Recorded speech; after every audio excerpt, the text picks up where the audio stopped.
topik untuk hari ini. Jadi adik sekalian, kok warnanya kuning? Coba warnanya merah.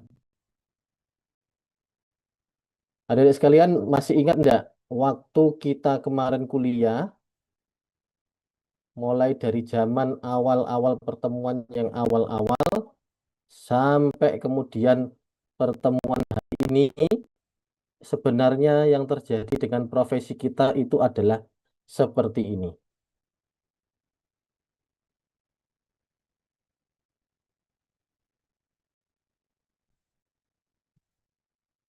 Nampak di layar?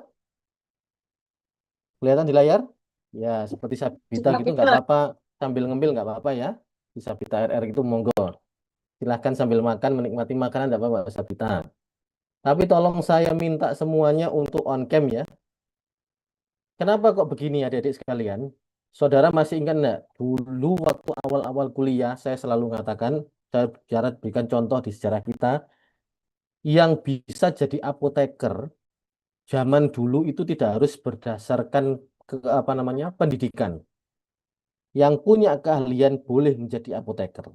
Dulu bahkan dokter dan tabib dan apoteker itu jadi satu profesi tanpa ada kualifikasi untuk menjadi atau sekolah atau apapun untuk menjadi apoteker. Itu yang disebut sebagai kondisi unregulated. Hal ini masih berlangsung di beberapa negara. Sebagai contoh di Sri Lanka. Kalau mau jadi apoteker itu ada dua jalur. Jalur pertama, jalur yang sekolah. Ketika kita sekolah 4 tahun, di dalam beberapa tahun kita akan mendapatkan gelar apoteker. Tetapi ada juga jalur kedua, yaitu melalui keahlian. Ketika saudara magang di apotek mentor selama 6 tahun, maka saudara bisa lulus menjadi seorang apoteker atau boleh menjadi apoteker. Itu yang disebut sebagai mentor farmasi atau super farmasis. Itu ada yang seperti itu. Sehingga di Sri Lanka sebagai contoh, ada dua profesi apoteker tersebut. Masih alami yaitu kondisi unregulated. Saudara masih ingat sejarah kita pun saat itu untuk menjadi apoteker belum ada pendidikan formal. Semua orang yang punya keahlian farmasi silahkan menjadi istilahnya apoteker. Nah, kondisi unregulated itu masih terjadi di beberapa negara, tetapi lambat laun, lambat-lambat dan kemudian perubahan seiring perubahan waktu yang terjadi adalah sektor farmasi menjadi regulated, termasuk profesi kita. Bahkan dalam titik yang sekarang pun kita disebut sebagai salah satu profesi yang highly regulated, bahkan ada yang ngomong over regulated. Artinya sangat ketat regulasinya, sangat apa namanya banyak sekali persyaratannya, requirement-nya. Bahkan saudara di kuliah-kuliah awal masih ingat untuk menjadi apoteker tidak hanya selesai pendidikan, saudara harus masih mengurus apa namanya lulus ujian kompetensi, harus mengurus surat izin, surat tanda registrasi, surat izin praktek, dan di dalamnya saudara masih harus melalui pendidikan berkelanjutan. Bahkan pembukaan fasilitas kefarmasian itu persyaratannya sangat luar biasa ketatnya. Di beberapa peraturan kita, termasuk yang terakhir Undang-Undang 17 17 tahun 2023, diturunkan menjadi PP 8 tahun 2024, diturunkan menjadi berbagai Permenkes dan Kemenkes menyatakan bahwasannya fasilitas kefarmasian yang ada urusan obatnya itu adalah usaha dengan risiko tinggi, sehingga persyaratannya banyak ketat. Di hari ini kita belajar satu bagian dari persyaratan itu adalah quality standard atau standar kualitas. Ada good laboratory practice, ada good storage practice, ada good manufacturing practice, ada good distribution practice, dan ada good pharmacy practice. Ini termasuk quality standard atau standar kualitas. Apa tuh yang dimaksud dengan standar kualitas itu adalah persyaratan minimum, kriteria minimum, syarat-syarat minimum yang mutlak harus dipenuhi untuk bisa beroperasi atau untuk bisa mendirikan entah itu lab, entah itu fasilitas penyimpanan, entah itu perusahaan farmasi, entah itu pusat distribusi, atau entah itu fasilitas pelayanan obat atau pelayanan kefarmasian. Jadi ada standar atau minimal requirement-nya. Nah, kondisi ini menyebabkan tuntutan beratnya untuk berpraktek di farmasi. Sehingga dalam beberapa kasus, dan ternyata memang polanya seperti itu, muncullah keinginan untuk deregulated, alias mulai melakukan liberalisasi atau penyederhanaan atau relaksasi peraturan. Saudara masih ingat kasus beberapa hari terakhir ini terkait dengan pelayanan obat, penyerahan obat di hipermarket, supermarket, minimarket? Mungkin saudara mengikuti dinamikanya, ya. Ketika keluar peraturan, ketentuan ketentuan dari Kementerian Kesehatan, Kemenkes ya, KMK ya, keputusan dari Menteri Kesehatan, ketika keluar peraturan dari Badan POM yang menyatakan bahwasannya obat-obat itu termasuk di dalamnya adalah obat bebas, bebas terbatas yang mengandung prekursor boleh diserahkan di fasilitas lain yaitu hipermarket, supermarket, minimarket di bawah tanggung jawabnya adalah tenaga pendukung atau tenaga terlatih. Ya, dimaksud tenaga pendukung atau tenaga terlatih, seseorang yang dilatih selama 3 hari mengenali obat, kemudian dia bisa beroperasi, bisa melayangkan obat layaknya tenaga kefarmasian. Ini faktor kondisi yang disebut sebagai deregulated. Hari ini, beberapa hari ini, kami juga mendapatkan informasi misalnya, good distribution practice, cara distribusi obat yang baik. Dulunya tanggung jawab penuh ada di apoteker. Sehingga apoteker harus punya tidak hanya surat tanda registrasi, tapi juga punya surat izin praktek apoteker. Tetapi hari ini konon, masih konon ya, karena belum ada peraturan tertulisnya, sudah dicabut boleh tanpa izin praktek. Nah, ini termasuk bentuk deregulasi. Tentu ada penyebabnya kenapa kok peraturan itu diregulasi. Satu tentu urusannya dengan masuknya atau kemungkinan untuk investasi, pengembangan sektor farmasi, sehingga banyak orang, banyak pihak yang bisa mengatur atau mengelola obat. Saudara bisa bayangkan misalnya, contohnya di Australia. Di Australia itu termasuk yang highly regulated, bahkan sampai over regulated. Mengapa demikian? Karena mereka misalnya punya peraturan location rules, alias persyaratan jarak antar apotek atau antar fasilitas kefarmasian. Misal, kalau saudara lulusan baru, saudara tidak bisa serta-merta membuka apotek kecuali jaraknya minimal 2,5 kilometer dari apotek yang sudah ada. Alhasil, kalau saudara lulusan baru mau buka, jelas sulit sekali di daerah yang sudah banyak apoteknya. Sehingga harus melipir, harus pindah di daerah yang jarang ada apoteknya. Dan daerah yang jarang apoteknya itu ada di daerah gurun di tengah-tengah Australia. Ya, itu risikonya karena terjadi highly atau overregulated. Sehingga kemudian ada mosi, ada permintaan, ada apa namanya, masukan supaya regulasinya dipermudah alias diregulated. Sama halnya dengan yang terjadi saat ini di Indonesia, ketika arus investasi masuk, diharapkan untuk semakin banyak terbuka peluang masuknya investasi, maka ada deregulasi. Pun demikian ketika diminta ada akses obat yang lebih luas, tidak hanya tanggung jawabnya apoteker, maka muncullah kondisi deregulasi. Deregulasi nanti ini bisa akan berdampak dua. Nanti bisa-bisa akan menjadi kondisi unregulated atau kembali muncul regulated tapi dalam versi lainnya. Ya, ini termasuk pola-pola pengembangan atau pola-pola kebijakan di sektor farmasi. Nah, yang saudara pelajari sekarang adalah di bagian ini. Saudara akan lihat yang saudara pelajari saat ini, apakah akan tetap dalam waktu 5 tahun ke depan. Karena standar kualitas itu akan sangat menyesuaikan perubahan zaman.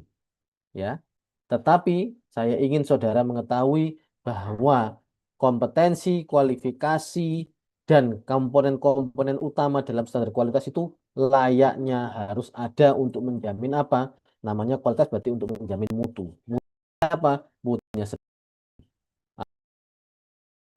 atau yang kita siapkan. Demikian mungkin pengantarnya. Ada pertanyaan sebelum kita mulai? Tidak ada? Baik. Kalau tidak ada, saya mohon yang pertama GLP, Good Laboratory Practice, untuk mulai terlebih dahulu. Pemaparannya kurang lebihnya saya harapkan sekitar 12-an menit. Silakan. Siapa kelompoknya GLP? Juru bicaranya siapa? Baik, saya tunggu ya. Siapa GLP? Satu. Kelompok 2, Bapak. Silakan dimulai. Iya. Sebentar, Bapak.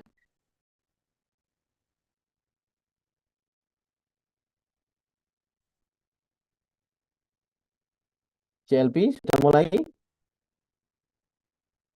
Baik, kalau tidak ada GLP akan saya anggap tidak siap ya. Sebentar, Bapak. Kami lagi melaksanakan, saya mau share screen. Ya, silakan.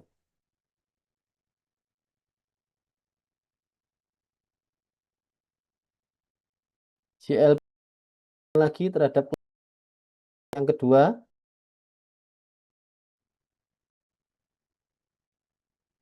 Safira ini kok kumpul-kumpul di mobil ini kenapa nih? Safira Mazaya nih kok putar di mobil aja nih. Mohon yang lain tetap on cam ya. Baik, silakan Mas Andrew atau apa ini Mbak Anu.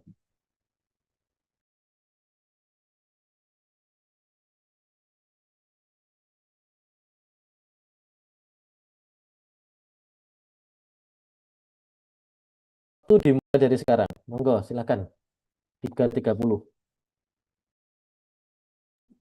Sebelumnya, Assalamualaikum warahmatullahi wabarakatuh. Selamat sore semuanya. Di sini kami dari kelompok 2 ingin melaksanakan atau memaparkan materi dari GLP, KLGLP atau yang memiliki kepanjangan Good Laboratory Practice. Mungkin langsung saja, bisa next slide. Ini sebentar. Bisa next slide. Yang tadi ini untuk nama anggota kelompok kami. Bisa next slide. Mungkin langsung saja kepada yang presentasi dipersilakan. Baik, yaitu yang pertama apa itu GLP? GLP atau Good Laboratory Practice adalah sistem mutu laboratorium yang mengatur proses organisasi dan kondisi di mana studi kesehatan dan keamanan lingkungan non-klinis direncanakan, dilakukan, dipantau, dicatat, diarsipkan, dan juga dilaporkan.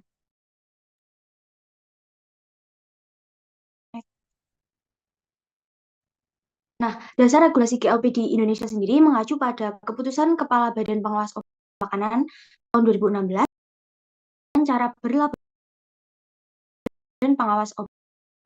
Regulasi ini menjadi pedoman dalam penyelenggaraan laboratorium untuk menjamin mutu, keandalan, dan ketelusuran dari hasil pengujian. Saya mohon interupsi sebentar ya. Adik-adik, mumpung masih belum kebablasan ya, sekaligus belajar, presentasi itu adalah memaparkan pokok-pokok terkait dengan slide atau terkait dengan poin-poin yang akan dipaparkan, bukan membaca slide. Kalau membaca slide semua bisa.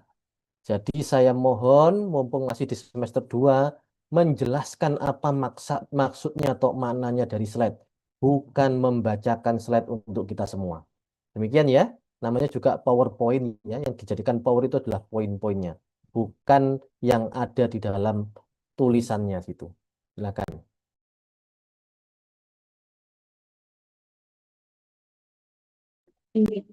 Baik, di sini saya akan menjelaskan mengenai dari apa sih tujuan dari GLP sendiri atau Good Laboratory Practice. Jadi bisa terlihat di PPT, jadi ada sekitar 5 tujuan. Jadi saya akan menjelaskan secara singkat dikarenakan keterbatasan waktu. Jadi tujuan yang pertama itu meningkatkan kualitas data uji.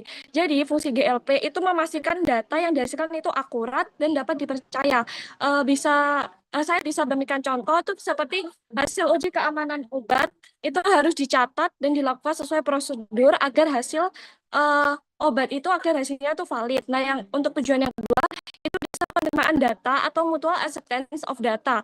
Jadi artinya tuh gimana? Jadi artinya tuh hasil pengujian yang dilakukan di Indonesia itu dapat diterima oleh negara lain jika sudah memenuhi standar GLP. Jadi seperti contohnya tuh kita kan bisa memakai produk-produk skincare dari brand lain. Nah, otomatis jika standar GLP-nya sama, itu kan kita nggak perlu ngetes atau uji coba produk itu lagi karena standar GLP-nya itu sudah sama. Nah, untuk tujuan yang ketiga itu ada efisiensi waktu dan sumber daya. Jadi, fungsi dari GLP itu karena data itu dapat digunakan secara luas. Jadi, pengujian yang sama itu nggak perlu diulang sehingga menghemat sumber daya. Sebenarnya tujuan yang ketiga ini mirip contohnya seperti tujuan yang kedua tadi. Nah, untuk tujuan keempat itu ada mencegah hambatan perdagangan. Jadi, dengan adanya GLP ini, otomatis standarnya itu kan sama, yang membuat produk itu lebih mudah diterima di berbagai negara. Nah, untuk tujuan yang terakhir itu perlindungan kesehatan dan lingkungan. Jadi, dengan tujuan GLP itu juga dapat melindungi kesehatan manusia dan lingkungan. Jadi, dengan adanya data yang valid, itu dapat membantu memastikan bahwa suatu produk itu aman digunakan dan tidak menimbulkan dampak berbahaya bagi lingkungan. Jadi, secara garis besar, tujuan GLP itu untuk menghasilkan data yang berkualitas, dapat diterima secara internasional, lebih efisien, serta mendukung pelindungan kesehatan manusia dan lingkungan.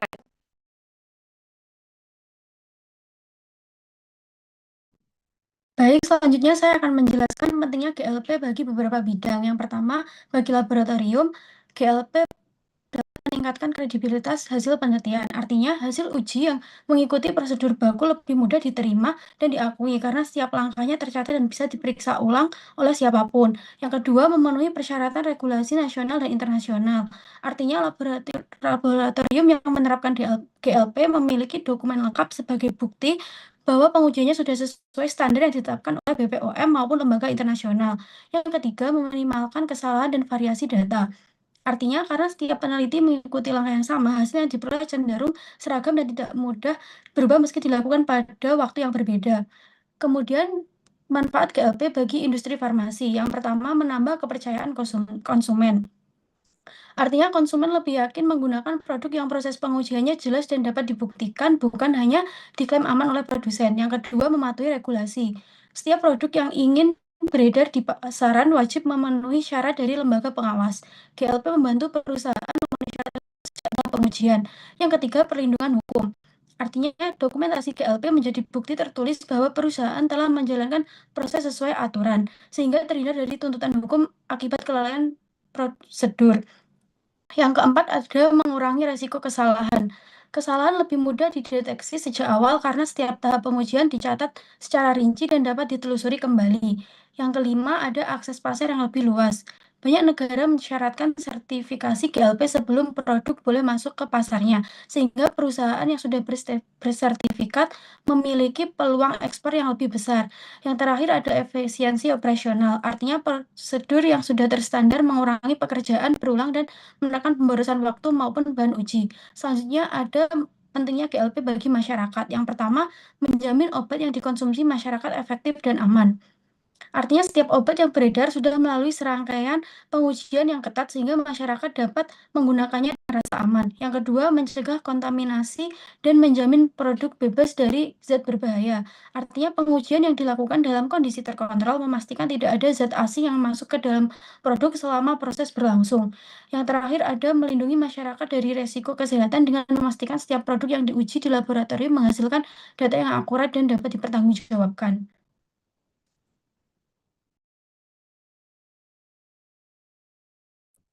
Oke, selanjutnya adalah 10 komponen utama dari GLP. Yang pertama adalah organisasi fasilitas uji dan personel, di mana struktur organisasi laboratorium dan tanggung jawab setiap personel yang terlibat dalam studi itu diatur.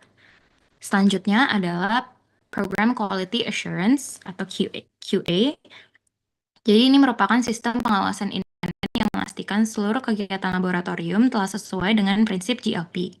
Selanjutnya yaitu fasilitas, bangunan, ruangan, dan lingkungan kerja yang mendukung pelaksanaan dilakukannya studi secara benar dan baik. Selanjutnya adalah alat, bahan, dan reagen. Dan selanjutnya adalah sistem uji. Yang keenam ada bahan uji dan bahan pembanding. Ketujuh ada penyimpanan dan pemeliharaan arsip serta material. Dan 8 ada standard operating procedures atau SOP, yakni dokumen tertulis yang menjelaskan langkah-langkah kerja secara rinci dan baku. 9 adalah pelaksanaan studi, yakni tahapan pelaksanaan penelitian sesuai rencana studi dan protokol yang berlaku. Terakhir adalah pelaporan hasil studi, yaitu penyusunan laporan terakhir yang mencerminkan seluruh proses dan hasil dari penelitian yang telah dilakukan.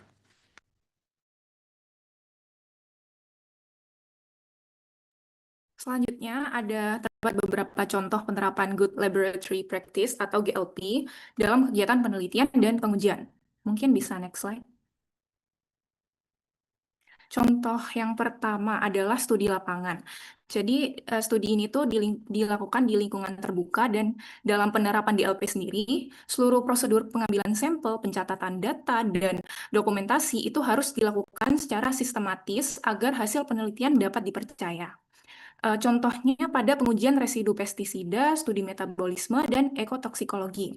Lalu contoh kedua adalah studi jangka pendek. Studi ini dilakukan dalam waktu yang relatif singkat dan penerapan GLP-nya sendiri, itu peneliti harus mengikuti SOP atau prosedur kerja yang telah ditetapkan sehingga hasil pengujian tetap konsisten dan valid walaupun dilakukan dalam waktu yang singkat. Contoh yang ketiga ada sistem komputerisasi. Dalam GLP, penggunaan perangkat keras dan perangkat lunak itu dapat membantu proses pengumpulan, analisis, dan penyimpanan data secara otomatis, sehingga dapat mengurangi risiko kesalahan pencatatan dan memudahkan proses penelusuran data apabila diperlukan pemeriksaan. Lalu yang keempat adalah pada manajemen multi-studi, yaitu penelitian yang dilakukan di lebih dari satu laboratorium. Di sini, GLP mengatur pembagian tanggung jawab dan alur komunikasi yang jelas sehingga kualitas data tetap terjaga walaupun penelitian dilakukan di tempat yang berbeda. Lalu contoh yang terakhir adalah studi in vitro, yaitu penelitian yang dilakukan di luar organisme hidup. GLP di sini bertujuan agar hasil penelitian akurat dan bisa dipercaya.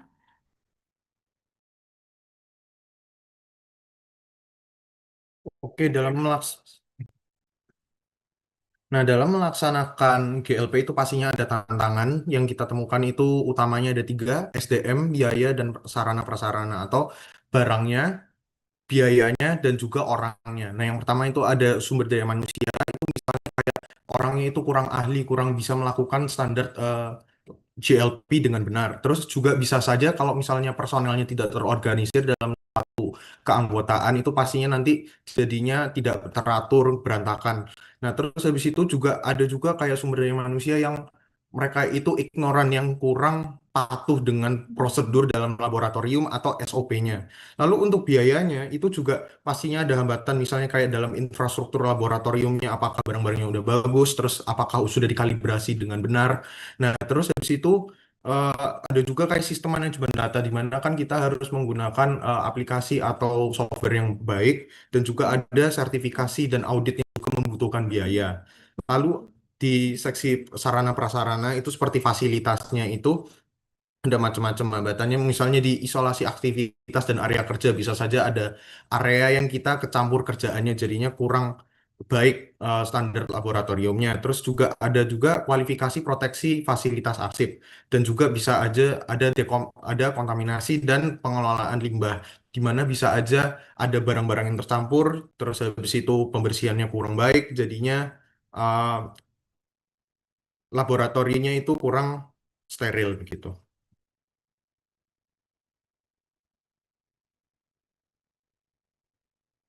Ini beberapa referensi yang kami temukan dan untuk itu sekian dari kami. Terima kasih. Uh, Mungkin apakah ada yang perlu dikomentari gitu? Baik, terima kasih kelompok 2 ya. Luar biasa. Tepuk tangan untuk kelompok 2 ya. Nah, sekarang saya minta Mbak Clarissa. Siapa tadi yang kelompok 2? Raise hand. Raise hand kelompok 2. Baik. Saya minta Mbak Clarissa bertanya ke audiens supaya nanti ada yang menjawab ke audiens. Silahkan ngajukan satu pertanyaan ke audiens terkait GLP. Atau kelompok 2, silahkan. Mungkin bukan hanya Mbak Clarissa. Silahkan. Silahkan mengajukan pertanyaan ke audiens. Bukan saudara yang mendapat pertanyaan dari audiens, tapi silahkan mengajukan pertanyaan ke audiens.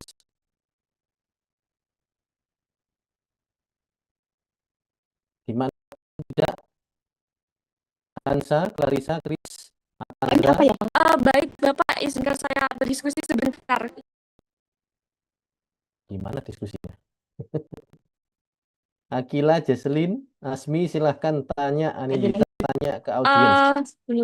Mungkin di sini saya izin bertanya kepada teman-teman. Jadi kan teman-teman di sini udah mendengarkan kan, sudah sudah menerima juga materi atau penjelasan dari teman-teman kayak apa sih GLP itu, terus fungsinya juga apa, terus nanti kalau misalnya nggak ngikutin aturan dari GLP itu gimana. Di sini aku ingin bertanya, jika ada suatu negara yang nggak ikut peraturan dari GLP itu, menurut teman-teman gimana ya? Apa dampaknya bakal sesignifikan itu bagi uh, bagi bagi negara itu, dan menurut kalian solusinya tuh gimana ya? Mungkin itu aja. Terima kasih.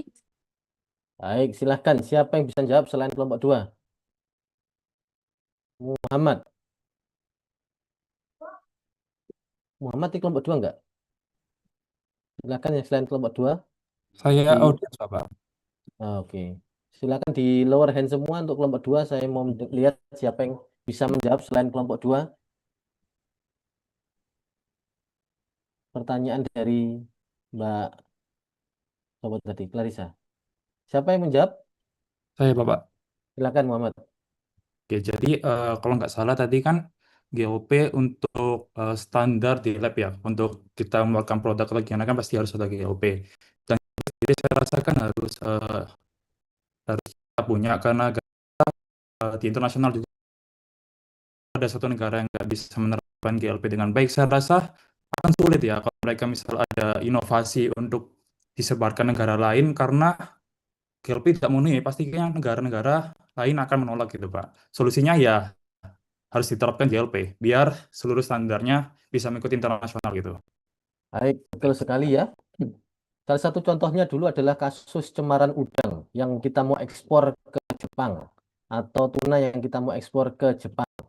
Ketika menggunakan standar laboratorium di sini yang belum terstandar, ternyata angka cemarannya terlampau tinggi dan kurang bisa diterima di Jepang. Nah, itu termasuk salah satu perbedaan. Kalau standar itu terlalu jauh, terlalu ekstrim, maka tidak akan diterima hasil atau produknya di ekspor. Saya berikan contoh lagi yang kedua. Kami kemarin kira-kira 2 bulan yang lalu menerima aplikasi atau ada protokol etik yang masuk untuk submit rencana penelitian. Judulnya luar biasa keren sekali ya. Saya bacakan judulnya ya. EcoShield, sintesis nanotub selulosa berbasis pemanfaatan Beaumeria nivea R. Gaudih sebagai agen fotoproteksi radiasi UV dan blue light. Penelitian 1. Penelitian 2, Bio Nano Healing, Green Synthesis Nanopartikel ekstrak daun talas sebagai agen akselerator penyembuhan luka infeksius.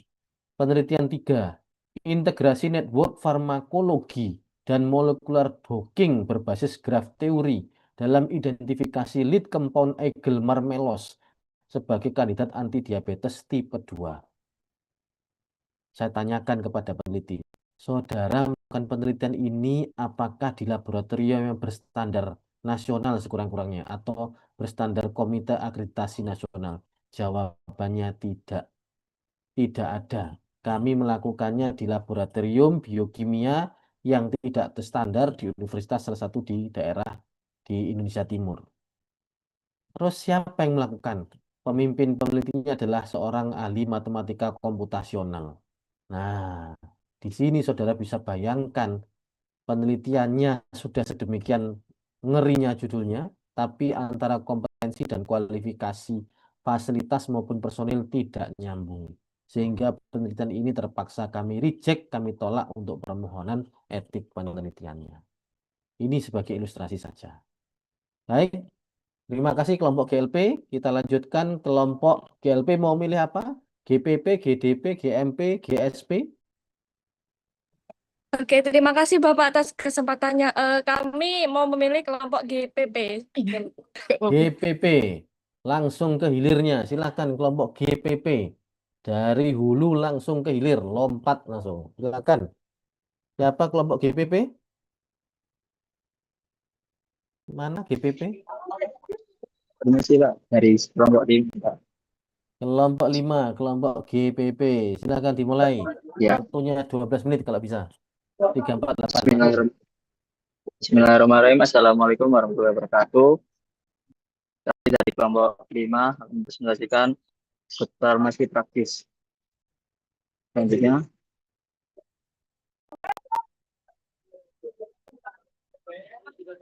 ini untuk anggota kelompok kita. Next. Kami serahkan ke yang pertama presentasi.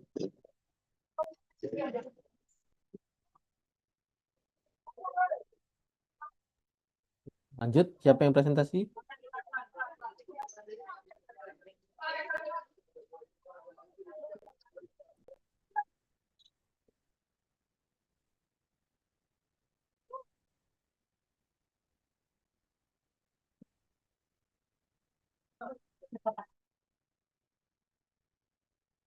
Baik, dimulai dari pengertian mengenai GPP. GPP atau Good Pharmacy Practice merupakan pedoman bagi dalam memberikan pelayanan kefarmasian yang baik. Fokus utamanya adalah memastikan pasien mendapatkan penggunaan obat yang aman, tepat, dan efektif. Untuk menerapkan GPP diperlukan dukungan berupa standar mutu, regulasi, dan pedoman yang disesuaikan dengan kondisi sistem kesehatan di setiap negara. Next slide.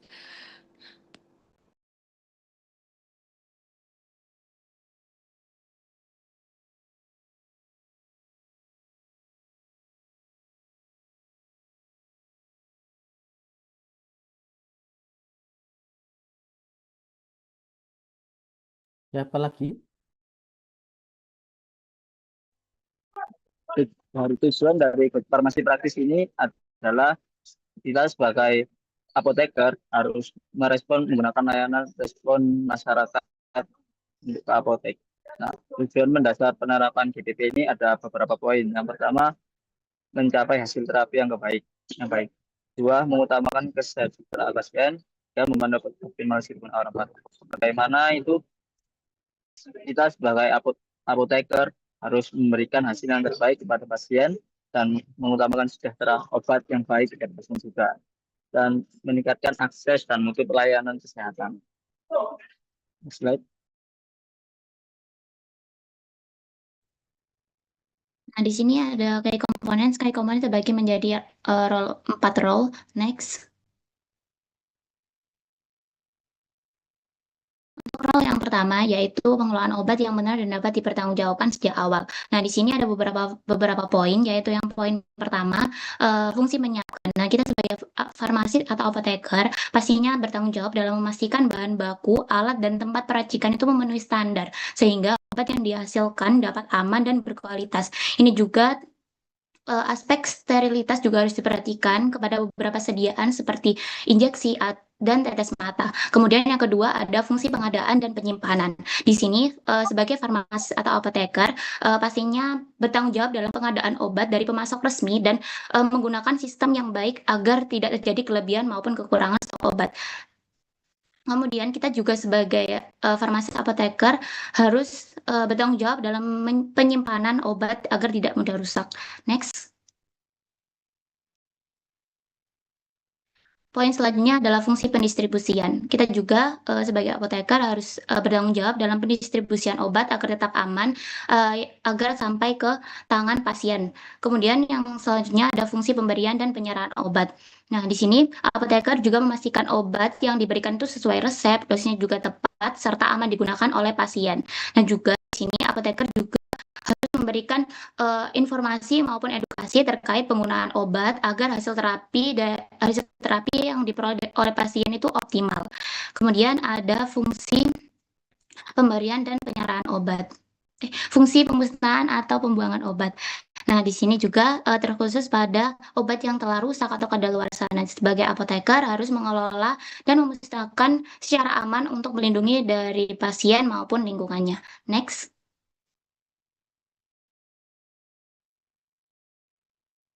Kemudian ada role 2 yaitu mengelola terapi obat pasien. Di sini ada beberapa fungsi, ada fungsi A, fungsi B, fungsi C, dan fungsi D. Untuk yang pertama adalah fungsi A yaitu menilai status dan kebutuhan kesehatan pasien melalui pendekatan holistik maupun personalisasi pasien. Nah, di sini apoteker tidak hanya melihat dari penyakit pasien saja, tetapi juga mempertimbangkan kondisi secara menyeluruh sampai kemampuan pasien dalam memahami pengobatan. Nah, fungsi kedua ada fungsi B yaitu mengelola terapi obat pasien. Nah, di sini juga sebagai apoteker kita dalam pengobatan harus penggunaan bukti ilmiah maupun pedoman pengobatan untuk memastikan obat yang digunakan itu aman, efektif, juga sesuai kebutuhan pasien. Di sini juga apoteker juga dapat berkolaborasi dengan dokter untuk menentukan dan mengevaluasi terapi kepada pasien. Next. Fungsi C yaitu memantau perkembangan dan hasil pengobatan pasien. Nah, di sini sebagai farmasi atau apoteker harus bertanggung jawab dalam memantau perkembangan pasien dengan mencatat hasil terapi dan juga melakukan evaluasi jika terjadi kesalahan dalam pengobatan. Kemudian ada fungsi D yaitu menyediakan informasi obat dan masalah kesehatan. Nah, di sini apoteker juga bertanggung jawab lebih dalam penyampaian edukasi maupun informasi terkait penggunaan obat yang benar, juga efek samping dalam pengobatan, dan pentingnya kepatuhan terapi pasien.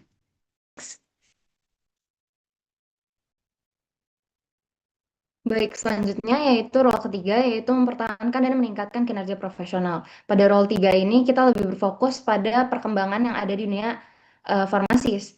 Pada poin pertama, kita bisa farmasis diminta untuk memandang pendidikan sebagai proses seumur hidup dan mampu menunjukkan buktinya.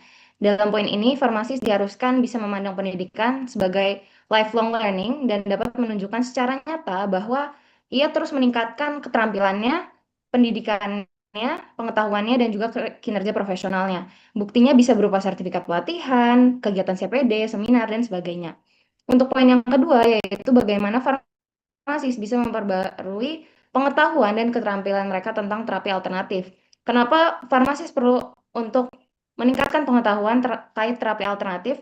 Karena masyarakat tidak seluruhnya selalu menggunakan pengobatan konvensional, melainkan mereka juga terus beradaptasi dengan adanya terapi alternatif. Dari itu, kita keamanan dan juga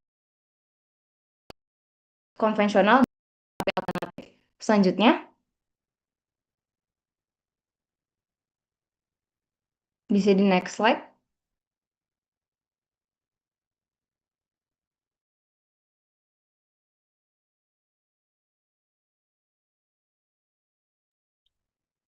Baik, pada poin yang ketiga yaitu memperbarui pengetahuan farmasis dan terlibat ke dalam penerapan teknologi dan juga otomatisasi dalam praktik farmasi. Oke, jika memungkinkan. Seperti pada poin yang kedua, di mana obat-obatan dan juga terapi alternatif itu berkembang, di sini teknologi dalam dunia kesehatan juga selalu berkembang. Maka dari itu, farmasi selalu harus mengikuti perkembangan zaman dan juga perkembangan teknologi yang diterapkan dalam kehidupan dalam ranah kesehatan. Untuk poin yang keempat, yaitu bagaimana farmasi bisa mengambil langkah untuk menjadi sumber informasi mengenai perubahan keterangan produk medis. Di mana di sini, walaupun obat-obatan yang sudah tersebar di masyarakat akan selalu mengalami penelitian-penelitian terbaru, misalnya adanya efek samping yang terjadi tahun atau 2 tahun masyarakat menggunakan obat-obatan tersebut. Maka dari itu diperlukan perubahan keterangan produk medis. Selanjutnya,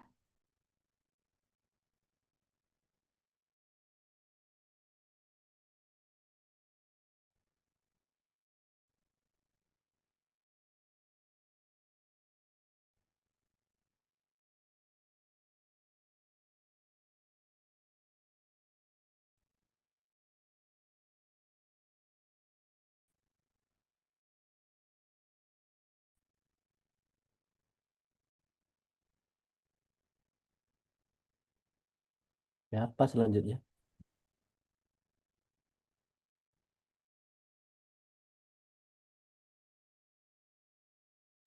Baik, selanjutnya di role yang keempat, apakah suara saya terdengar? Lanjutkan. Oke. Baik, untuk role yang keempat yaitu bagaimana farmasis berkontribusi dalam meningkatkan efektivitas sistem perawatan kesehatan dan kesehatan masyarakat. Terdapat 4 fungsi, fungsi A, B, C, dan D. Untuk fungsi yang A yaitu bagaimana farmasis mengedukasi masyarakat dan menyebarkan informasi yang benar. Sehingga fungsi A ini berfokus pada educate, di mana farmasis bisa mengedukasi masyarakat melalui bukti dan yang objektif. Bisa next slide?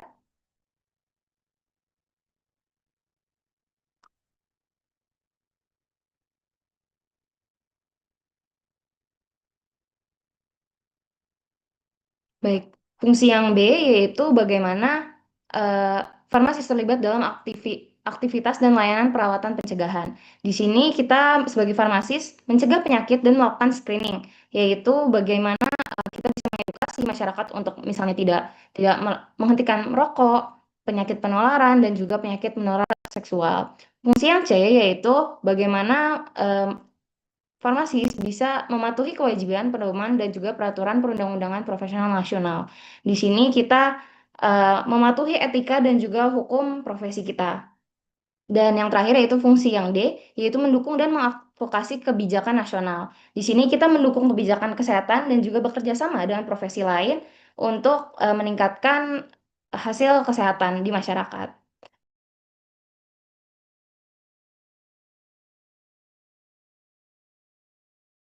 Baik, selanjutnya ada studi kasus kesalahan penyerahan obat LASA atau look alike sound alike. Nah, kasus di sini kasus medication error akibat obat yang nama atau kemasannya mirip sangat sering terjadi di apotek maupun di rumah sakit.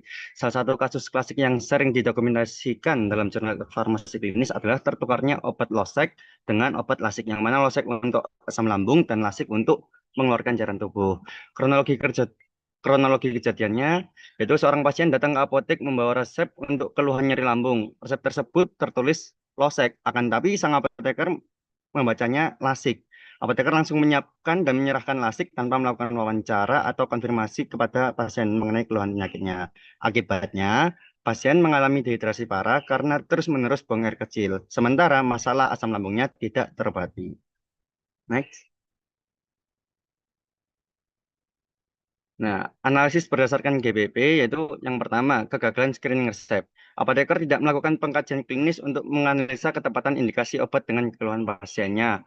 Lalu yang kedua, tidak adanya proses KIE atau konsultasi, informasi, dan edukasi. Kegagalan ini bisa dicegah 100% apabila apoteker Cukup ya menjalankan untuk GPP ya. Waktunya sudah selesai untuk GPP. Ya, cukup. Terima kasih. Masih banyak slide-nya. Nah, kesimpulan silakan dibaca kesimpulan. Silakan ditafsirkan kesimpulannya. Sudah? Baik, kalau begitu silakan raise hand yang kelompok 5. Apa saja yang ada di sini? Kelompok 5 silakan. Baik. Tolong Mbak Aulia Farah ajukan pertanyaan untuk audiens. Ada nggak Mbak Aulia nih? Silakan mengajukan pertanyaan untuk audiens terkait dengan GPP.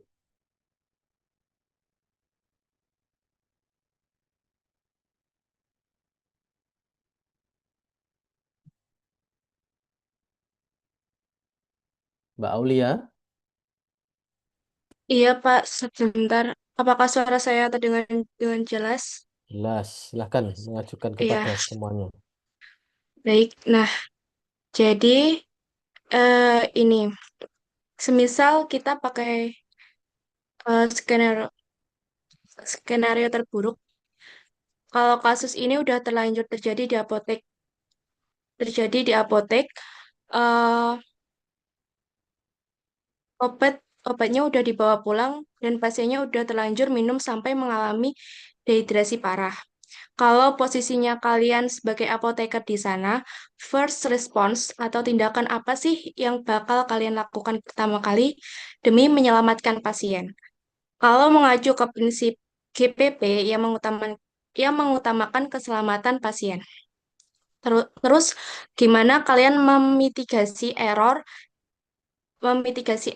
ke dokter penulis resepnya? Terima kasih. Silakan. Apa yang sudah terlanjur terjadi, apa yang harus dilakukan, dan bagaimana memitigasi errornya sebelum kejadian? Silakan lower hand kelompok 5. Yang menjawab silakan raise hand selain kelompok 5.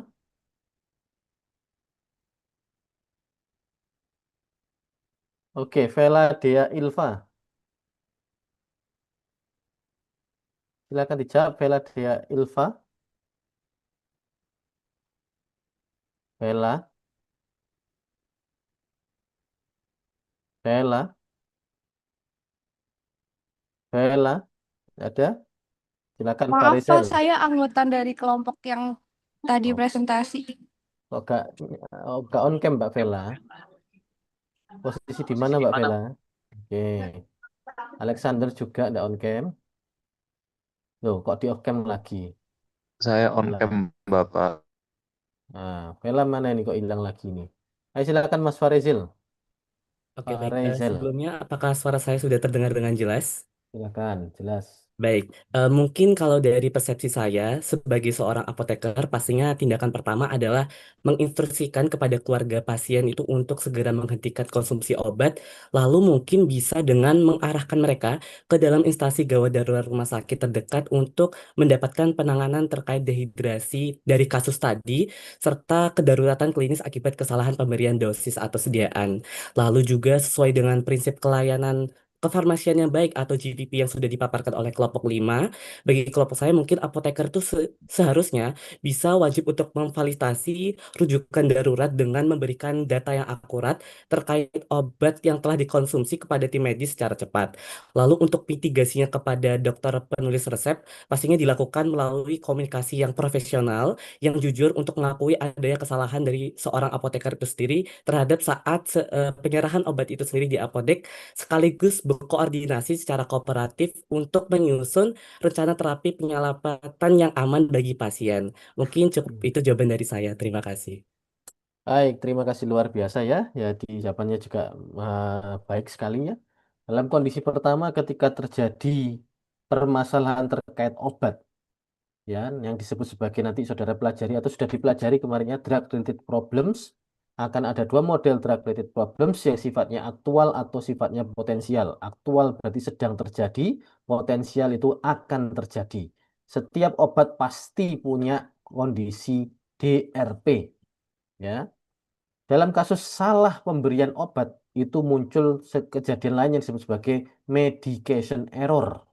Medication error itu kalau saudara pelajari teorinya ada 5 tahapan medication error. Penyerahan obat yang salah adalah tahapan yang keempat. Jadi bobelnya di tahapan yang keempat. Apa yang terjadi kalau ada salah-salah penyerahan obat? Maka tentunya harus menghentikan pengobatan terlebih dahulu. Jika terjadi efek yang merugikan, tambah-tambah harus dihentikan, kemudian segera mencari konsultasi atau advis atau langsung pergi ke gawat darurat jika memang kondisinya benar-benar teruk ya, benar-benar merugikan. Itu ya. Untuk kemudian dilakukan rujukan atau dilakukan pemeriksaan ulang. Betul sekali. Bagaimana proses mitigasinya? Ya, mitigasinya pertama, satu, dicek dulu ya, siapa yang menyerahkan obatnya. Oleh karena itu, di apotek, di instalasi farmasi, antara yang menerima resep dengan yang menyerahkan resep harusnya dua orang yang berbeda. Sehingga nanti waktu menyerahkan ada cross-check, check and recheck balance. Ya. Yang kedua, kalau ternyata sudah diketahui siapa yang menerimanya, maka segera dilaporkan sebagai kasus. Ya, diidentifikasi, didokumentasi sebagai kasus. Nanti digunakan sebagai yang kita sebut CAPA, CAPA, Corrective Action, Preventive Action. Nanti saudara akan dengar istilah ini di GPP, di GDP maupun di GMP. Terus selanjutnya, ketika sudah tahu seperti itu, maka segera merespon terhadap kondisi pasien. Ya, bertanggung jawab sampai kondisi pasien stabil atau membaik. Itu sih. Yang terpenting adalah bagaimana mencegahnya tidak berulang kembali. Ya, misalnya salah-salah itu kadang-kadang juga fasilitas disebabkan karena penulisan resep yang sulit dibaca, sehingga pemakaian resep elektronik menjadi salah satu jalan keluar untuk mengatasi resep-resep yang tidak bisa dibaca. Itu salah satu contoh ilustrasi. Baik, terima kasih kelompok 5. Silakan memilih kelompok 5 siapa yang akan maju. Tinggal GDP, GSP, dan GMP. Silakan Mbak, kelompok 5 tadi. Milih siapa? Vela, milih siapa Vela?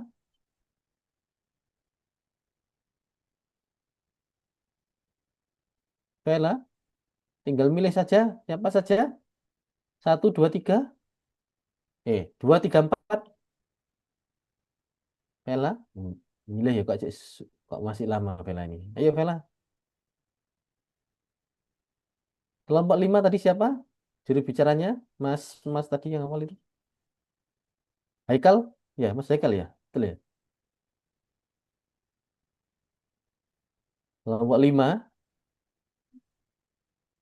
mau memilih siapa? GDP, GMP, atau GSP? Baik, karena kelompok 5 terlalu lama memberikan respon, saya minta GSP maju. Good storage practice. Silahkan maju. Kelompok berapa?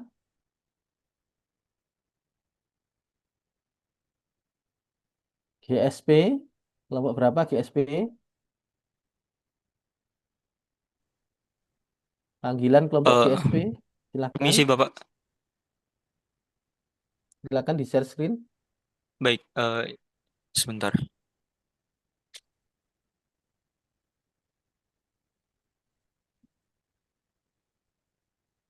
GSP. Ya, silakan Mas Edwardus.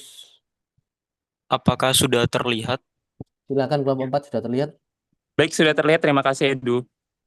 Baik. Baik, Silakan. izin baik. Assalamualaikum warahmatullahi wabarakatuh. Kami dari kelompok 4 ingin mempresentasikan terkait dengan good storage GSP. Bisa di next slide saja. Baik, di sini anggota kelompok kami gabungan dari kelas C dengan kelas D. Bisa di next lagi, Erdu. Baik, di sini kami akan membahas mengenai prinsip umum cara distribusi obat, kemudian peralatan penyimpanan, pemantauan suhu, penerimaan obat, penyimpanan stok, operasional, serta penanganan obat kembalian. Bisa di next slide kembali, Edu. Baik, di sini adalah prinsip umum cara distribusi obat yang baik. Jadi di sini ada aspek-aspek utama dalam distribusi obat, di mana ada pengadaan, penyimpanan, penyaluran, dan pengembalian obat setelah lantai distribusi. Nah, apa sih fungsi distribusi obat itu? Nah, fungsi distribusi obat itu adalah sebagai benteng pertahanan mutu, bahwa kita memastikan khasiat obat yang kita distribusikan itu tetap terjaga sampai nantinya ke tangan pasien. Jika distribusi obat yang baik yang tidak diterapkan, maka kita tidak bisa menjamin apakah obat-obatan yang kita distribusikan kepada pasien itu bisa terjaga kualitas mutu serta bahan aktif yang ada di dalamnya, seperti itu. Bisa di next oleh anggota kelompok saya yang selanjutnya.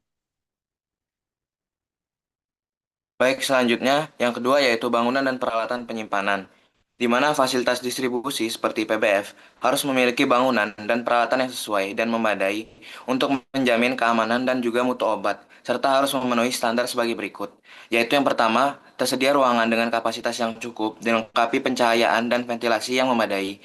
Yang kedua, terdapat sistem pengendalian lingkungan seperti suhu dan kelembapan yang divalidasi dan dikalibrasi secara rutin. Yang ketiga, ruangannya harus memiliki sirkulasi udara yang baik, serta pencahayaan yang cukup. Terus yang keempat, area penyimpanan harus memiliki proteksi terhadap hama atau pest control, dan akses yang terbatas untuk menjamin keamanan fisik. Selanjutnya yang kelima, bangunan atau ruangan untuk penyimpanan gudang harus bersih, bebas dari banjir, sampah, debu, unggas, dan lain-lainnya. Selanjutnya yang keenam, fasilitas penyimpanan dirawat secara berkala dan terstruktur agar selalu dalam kondisi yang baik. Bisa di next. Selanjutnya ada yang ketiga yaitu pemantauan suhu dan penataan gudang, di mana dalam pemantauan suhu ini yaitu monitoring suhu dan kelembapan. Area penyimpanan wajib dilengkapi alat monitoring suhu dan kelembapan yang terkalibrasi. Dan juga dalam monitoring ini, pemeriksaan dan pencatatan suhu itu sebaiknya dilakukan 3 kali sehari. Dan juga untuk pemetaan suhu itu sebaiknya membuat acuan penempatan produk dan juga alat monitoring. Dan juga pemetaan ulang dilakukan itu minimal 3 tahun sekali atau setelah renovasi yang besar. Prosedur penerimaan, penyimpanan, pengemasan ulang, dan juga pengiriman harus terdokumentasi secara elektronik. Bisa di next. Baik, selanjutnya penerimaan obat.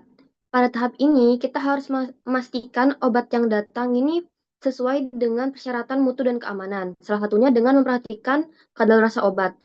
Obat tidak boleh diterima jika sudah kadaluarsa atau mendekati tanggal kadaluarsa, dikarenakan memungkinkan obat telah kadaluarsa sebelum digunakan oleh konsumen.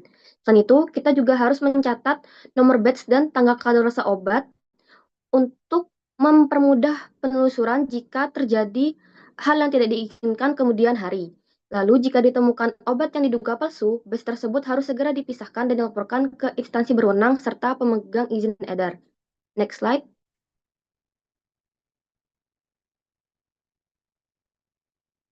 Next slide.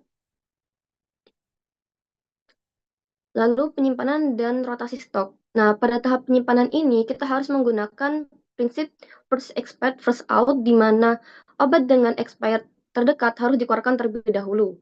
Selain itu, kita juga harus menyimpan obat dengan baik untuk mencegah tumpahan, kerusakan, kontaminasi, dan juga campur baur. Dan kita harus melakukan stop opname secara berkala untuk menjaga akurasi persediaan stok serta menjaga area penyimpanan sesuai dengan standar. Next slide. Selanjutnya, operasional dan identitas produk. Pada bagian ini, fokus utamanya adalah menjaga integritas produk.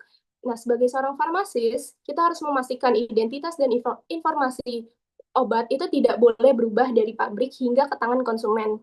Cakupan kerjanya dimulai dari menyeleksi supplier dan pelanggan secara ketat hingga mengawasi alur harian seperti penerimaan, penyimpanan, pemisahan, hingga pemusnahan obat.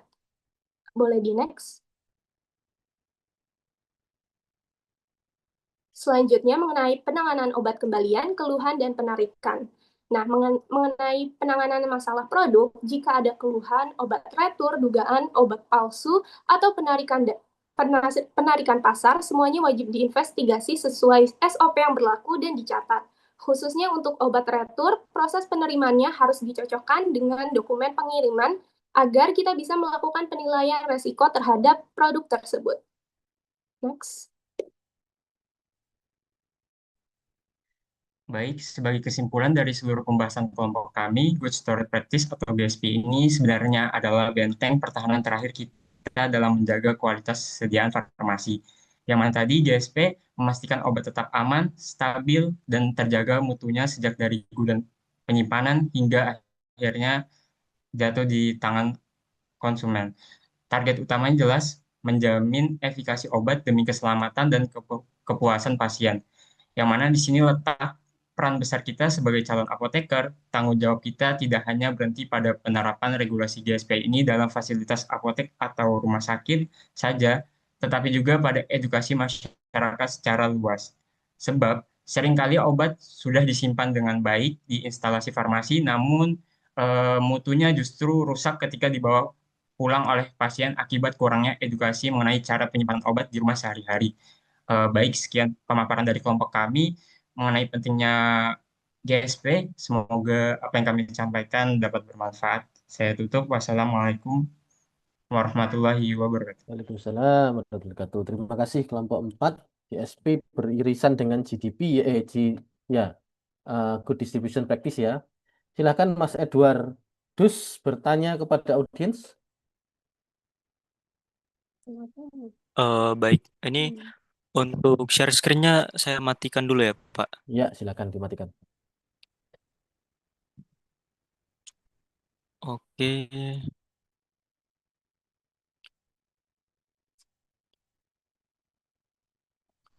Oke. Baik, terima kasih atas kesempatannya. Di sini saya ingin bertanya kepada teman-teman setelah mendengarkan presentasi kami.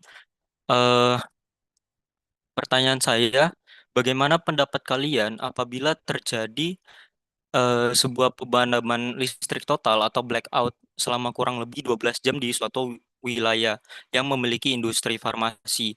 Lalu obat-obatan yang seharusnya disimpan di dalam kulkas atau pendingin itu tidak dipindahkan ke tempat penyimpanan darurat, tetapi industri tersebut tetap mendistribusikan obat itu kepada masyarakat.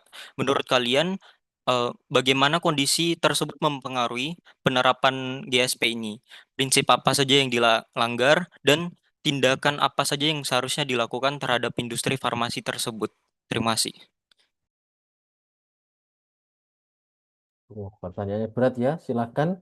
Bagaimana kalau terjadi mati listrik? Apa yang harus dilakukan oleh yang punya gudang? Itu ya Mas Edwardus ya. Bagaimana tindakan pencegahannya? Betul, Pak. Silakan. Kelompok 1, 2, 3, 5. Tandra. Wah, ini kok jago versus jago semua ini. Ayo ditunggu ibu-ibu yang menjawab, Bu. Silakan.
Baik, terima kasih. Jawabannya sudah relatif betul ya. Jadi begini, adik-adik sekalian, kalau suatu perusahaan warehouse penyimpanan dan sebagainya sudah mengikuti standar GSP, maka hal-hal seperti ini yang di luar operasional khusus, jadi misalnya terjadi elektronik atau electrical failure, sistem malfunction, security problem, termasuk di dalamnya ada natural disaster atau man-made security, jadi misalnya perampokan, pencurian, dan sebagainya, itu dia pasti punya backup plan. Misalnya kemarin di Sumatera mati lampu, harusnya dia punya backup plan untuk menyalakan generator, paling tidak 6 jam. Ya, dalam tempo tersebut, jika tidak ada jaminan listrik akan kembali, maka ada beberapa hal yang bisa dilakukan. Satu adalah menyelamatkan mana yang menjadi prioritas. Dengan cara bisa difokuskan generator ke produk-produk tersebut, atau ditransportasikan ke tempat yang masih punya suplai pendingin atau listrik. Kalau misalnya ternyata urusan dengan cold chain. Itu seperti itu. Tapi kalau ternyata memang tidak bisa diharapkan sama sekali, ya, backup plan-nya sudah dilakukan, ternyata masih tetap gagal, maka akan masuk kepada recovery plan. Recovery plan-nya apa? Jika memang sudah tidak layak, dibuang. Mana yang tidak layak, dibuang, dimusnahkan. Yang masih bisa digunakan, dicatat, didokumentasi untuk kemudian dijadikan pelajaran. Seperti itu ya. Sistemnya quality standard, mau kita ini mulai GLP sampai GPP nanti, itu prinsipnya begini. Lakukan yang saudara tulis, tulis yang saudara lakukan. Ya, do what you write, write what you do. Jadi kalau di awal saudara sudah mengatakan nanti kalau ada lampu mati saya akan menyalakan generator, itu dokumentasinya, maka begitu terjadi lampu mati, maka tahapannya langsung saudara menyalakan generatornya. Ketika lampu mati saudara tidak menyalakan generator, berarti tidak sesuai dengan yang saudara tulis. Nah, seperti itu. Baik, terima kasih kelompok 4. Sekarang kita lanjut, milih siapa kelompok 4? Tinggal 2. GDP atau GMP?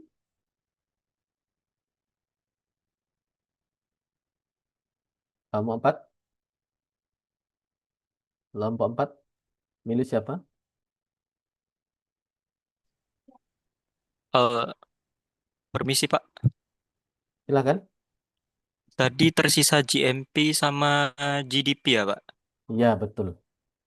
Saya memilih GMP Pak. GMP, berarti kelompok berapa GMP? Kelompok Kelompok 3? 1. Oh, kelompok 1. Silakan, Mbak Gracia.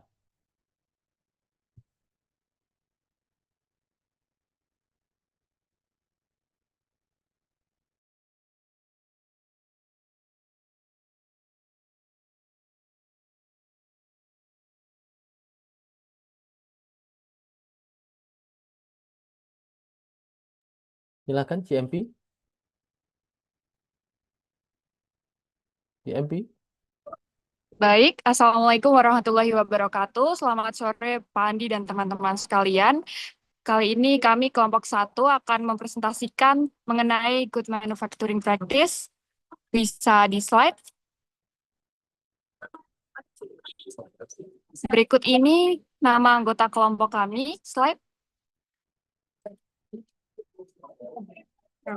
Yang pertama, kita harus tahu dulu pengertian dari Good Manufacturing Practice atau GMP, di mana menurut WHO, definisi Good Manufacturing Practice ini merupakan sistem penjaminan mutu untuk memastikan produksi konsisten sesuai standar.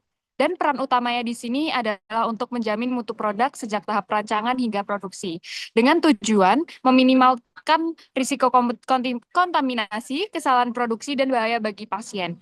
Serta standar globalnya dikembangkan secara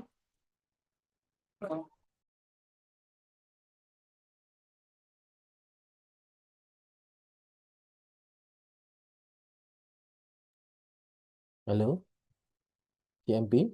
Kok berhenti? mohon maaf, tadi terkendala sedikit.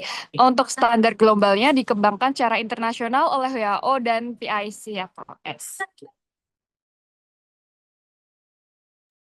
Baik, selanjutnya saya akan menjelaskan bagaimana cara pembuatan obat yang baik atau yang disingkat dengan CPOB. Secara definisi, CPOB itu merupakan pedoman resmi yang berlaku di Indonesia untuk mengatur seluruh proses produksi dan pengendalian mutu obat. Tujuan utamanya tak lain adalah untuk memastikan bahwa setiap produk obat dihasilkan itu memenuhi persyaratan mutu, keamanan, dan khasiat yang sesuai dengan tujuan penggunaannya. Di dalam CPOB ini, aspek yang diatur tuh sangat luas, mulai dari manajemen mutu, hygiene, kesiapan fasilitas dan peralatan, validasi, dokumentasi, penanganan keluhan, hingga inspeksi diri demi menjamin mutu obat secara konsisten dari waktu ke waktu.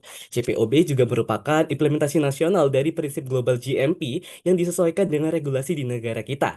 Di Indonesia sendiri, standar ini ditetapkan dan diawasi secara ketat oleh Badan Pengawas Obat atau BPOM pada Peraturan Nomor 7 Tahun 2024 tentang standar cara pembuatan obat yang baik. Selanjutnya, peran utama dari CPOB adalah untuk melindungi keselamatan pasien yang mengonsumsi obat, menjaga kepercayaan masyarakat terhadap industri kesehatan, sekaligus meningkatkan daya saing industri farmasi di Indonesia di kancah internasional.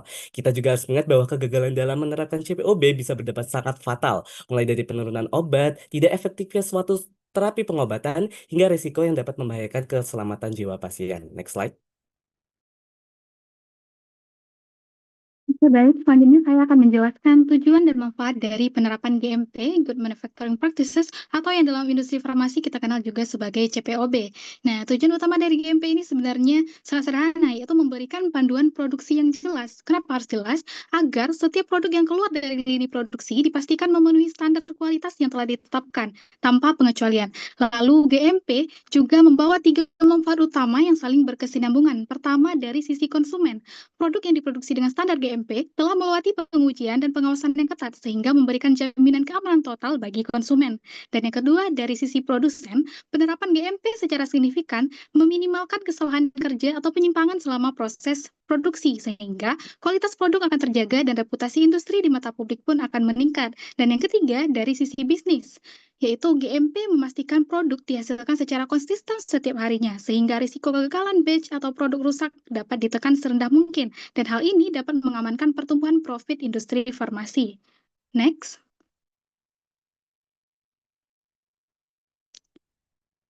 Next.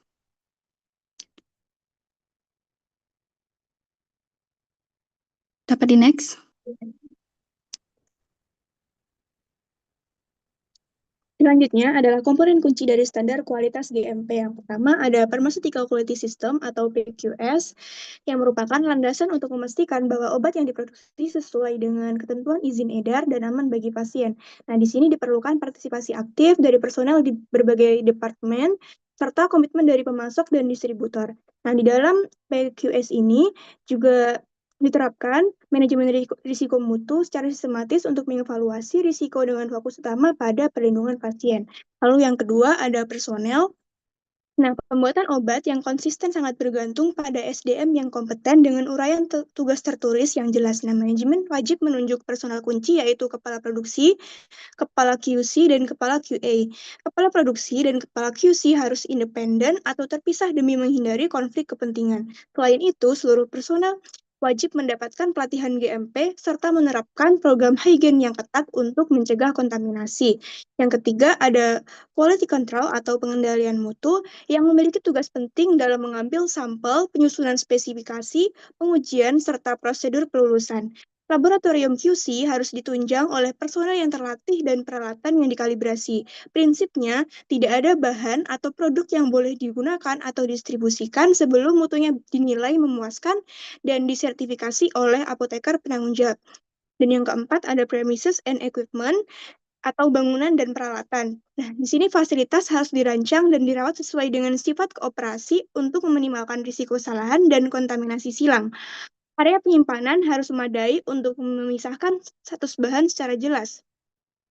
Untuk peralatan, bagian yang bersentuhan langsung dengan produk tidak boleh reaktif, wajib dikalibrasi secara berkala, dan alat yang rusak harus segera dikeluarkan atau diberi penanda yang jelas. Baik, selanjutnya ada production, di mana produksi ini harus dilakukan sesuai prosedur yang telah ditetapkan dan tervalidasi untuk memastikan mutu produk tetap konsisten, di mana setiap tahapannya harus dirancang untuk mencegah terjadinya kesalahan maupun kontaminasi silang. Dan juga, bahan baku yang digunakan harus berasal dari pemasok yang telah disetujui dan memenuhi standar kualitas yang ditetapkan. Selanjutnya, ada documentation, di mana dokumentasi digunakan untuk mengendalikan, memantau, dan mencatat seluruh aktivitas yang memengaruhi mutu obat. Selanjutnya ada complaints and product recall. Perusahaan harus memiliki sistem untuk menerima, mencatat, di mana hasil investigasinya ini digunakan untuk mengerti akar permasalahannya apa, lalu tindakan perbaikannya apa untuk mencegah terjadi kesalahan yang sama. Jika produk berpotensi membahayakan konsumen, perusahaan harus mampu melakukan penarikan produktif.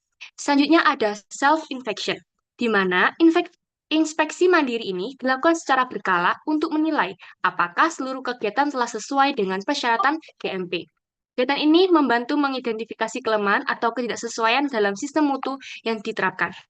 Terakhir, ada outsource activities. Aktivitas yang diserahkan pada pihak ketiga harus diatur melalui kontrak tertulis yang jelas dan sah. Meskipun suatu kegiatan dilakukan oleh pihak ketiga, perusahaan tetap harus mengawasi dan memastikan bahwa seluruh proses memenuhi standar mutu yang telah ditetapkan.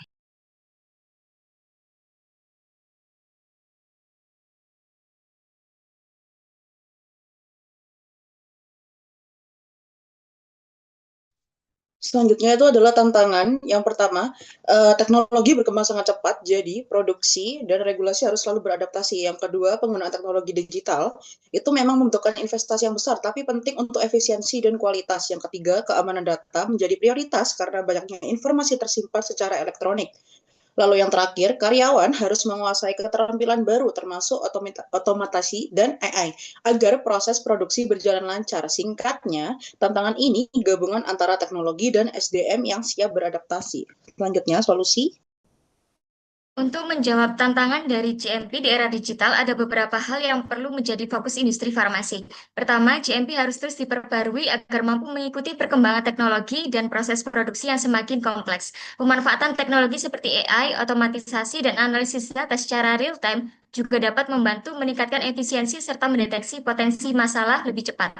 Kedua, penerapan sistem digital seperti electronic batch record dan manufacturing execution system dapat membantu mengurangi kesalahan pencatatan, mempercepat penelusuran data, dan meningkatkan akurasi dokumentasi sesuai prioritas kebutuhan. Ketiga, karena semakin banyak data yang dikelola secara digital, keamanan data atau cyber security juga perlu perkuat melalui pembatasan hak akses, enkripsi, serta pencadangan data secara berkala yang melindungi data produksi dan kualitas produk. Dan yang tidak kalah penting adalah pengembangan sumber daya manusia. Teknologi yang canggih tetap dapat membutuhkan tenaga kerja yang kompeten. Oleh karena itu, pelatihan dan peningkatan keterampilan harus terus dilakukan agar karyawan mampu beradaptasi dengan perkembangan teknologi. Next slide. Ya, tinggal Selanjutnya, slide terakhir ya, oke. silakan. Jadi, Waktunya selanjutnya terbatas. tanpa GMP, kualitas dan keamanan obat tidak dapat terjamin, risiko kontaminasi dan kesalahan produksi meningkat sehingga dapat membahayakan pasien. Selain itu, perusahaan dapat mengalami kerugian, kesulitan melakukan recall, serta menghadapi sanksi regulasi hingga pencabutan izin. Karena itu, GMP sangat penting untuk menjaga mutu produk dan keselamatan pasien. Next slide. Nah, minta tolong next slide. Oke, selanjutnya di sini kesimpulan dengan dukungan teknologi dan penerapan GMP yang konsisten, maka mutu produk farmasi dan keselamatan pasien dapat tetap terjamin di era digital. Oke, next slide. Next. Oke, di sini daftar pusaka yang kelompok kami gunakan. Ya, ini daftar pusaka. Oke, next slide. Sekian dari kelompok kami. Terima kasih. Wassalamualaikum warahmatullahi wabarakatuh. Waalaikumsalam warahmatullahi wabarakatuh. Baik. Ya, sudah semua kok Mbak Alia, sudah diabsenkan. Ya, silakan dari kelompok 1 bertanya ke semua kelompok. Silakan. Oke, baik Pak, saya izin untuk memberikan pertanyaan. Oke, jadi gini teman-teman. Jadi kan pada tahun sebelumnya di tahun 2022 kan ada kasus gagal ginjal pada anak-anak karena mereka mengonsumsi obat sirup yang ternyata itu tuh mengandung etilen glikol dan juga dietilen glikol. Nah, kira-kira pada kasus ini aspek CPOB apa yang kemungkinan tidak berjalan dengan baik dan bagaimana cara kalian untuk bisa mengantisipasi kejadian ini agar tidak terulang kembali? Sekian, terima kasih.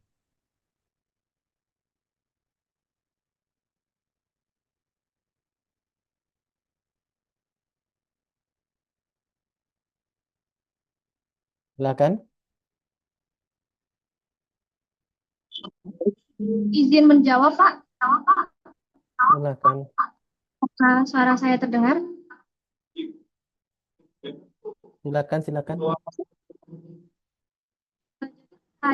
kasus yang mana itu kasus pemakaran sudah terjadi di Indonesia terkait anak-anak yang mengalami gagal ginjal akibat mengonsumsi obat sirup yang ternyata mengandung etilen glikol dan juga kalau nggak salah di etilen glikol hal itu mungkin di bagian CBOP-nya yang salah itu bisa dari aspek yang pertama itu mungkin quality control yang mana itu terkait pengawasan bahan bakunya sendiri mungkin terdapat kelalaian di bagian mungkin uji terkait spesifikasi mutunya yang mana mungkin tidak sesuai dengan standar, mungkin standarnya seharusnya sesuai dengan farmakope, tetapi ternyata ada kelalaian di bagian hal itu. Selain itu juga mungkin tidak ada dokumentasi, yang mana dokumentasi itu seharusnya kan diperlukan agar jika terjadi suatu masalah itu dapat ditelusuri dengan cepat apabila terjadi penyimpangan seperti hal ini.